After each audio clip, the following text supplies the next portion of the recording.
Letter 10. A letter to Muawiyah.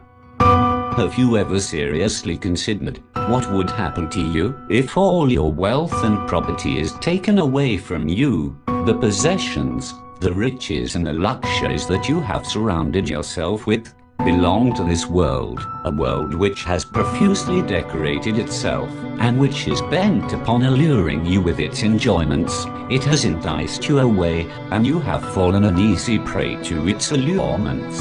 It has dragged you and you have followed it, like a tame animal on the other end of the rope. It has ordered you, and you have obeyed its orders submissively. You have forgotten that shortly you will be called to bear the consequences of such a life, consequences from which no one can shield, liberate or absolve you. Abstain from such a life. Keep yourself ready for the day of judgment. Be ready for death, which is inevitable, bound to come and sure to end every life, rich or poor. Do not listen to the exciting whispers of those who want to tempt you, and do not make them believe that they and their heinous whisperings have any importance in your mind. If you do not faithfully and sincerely follow the dictates of religion, and do not act as I have advised you, then I want to warn you of something that you have entirely forgotten. It is that you are unthankful to God for all which He has granted to you, and you are ungrateful to Him for the favors bestowed upon you. Satan has taken possession of your soul. Its desire to secure you as his obedient slave is fully fulfilled. It has a firm hold on your mind, O Muawiyah. Were you ever entrusted with the noble status of dispensing peace and justice to mankind? Have you the necessary knowledge for the work? Do you really know the canons of equity and justice as laid down by Islam? You and your ways of government.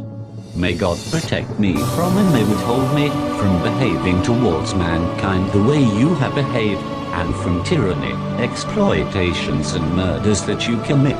Take care. You are being madly driven by the lust of wealth, power and vicious indulgence. You are behaving hypocritically against man and God. You shall be damned forever. You have challenged me to a battle. I accept your challenge, but I have a proposal to make. Why have a war involving murder and bloodshed of thousands of ignorant people? Why be a scourge to mankind? Let us have mercy on them, whether they are sincere and God-fearing Muslims, or ignorant, unenlightened and greedy mercenaries misguided and fooled by you. Let there be peace and tranquility for all the creatures of God. Let us, you and I, have a single combat. Let it be a combat unto death. Let the soldiers of both armies stand aside, and let two of us alone combat with each other. Let the world see and realize who is the sinner and who has forgotten God, and the day of judgment. Will you accept this invitation of mine? Have you the courage for it? Are you a man to face death, boldly and bravely, or are you merely a vampire sucking the blood of others surreptitiously?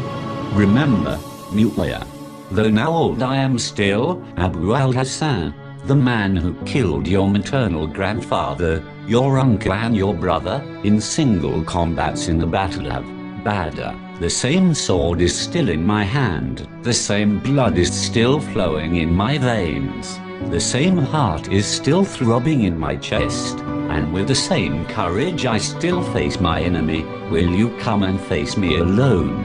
Remember that I have not introduced any innovation in religion, nor have I insinuated schism. Verily, I sincerely believe in the religion which you pretended to embrace hypocritically with mental reservations and pretensions, a religion which you in your heart of hearts actually hated, and which you gave up quickly and cheerfully. You pretend that you want to avenge the murder of Caliph Uthman. Do you know who actually killed him, and who caused his murder?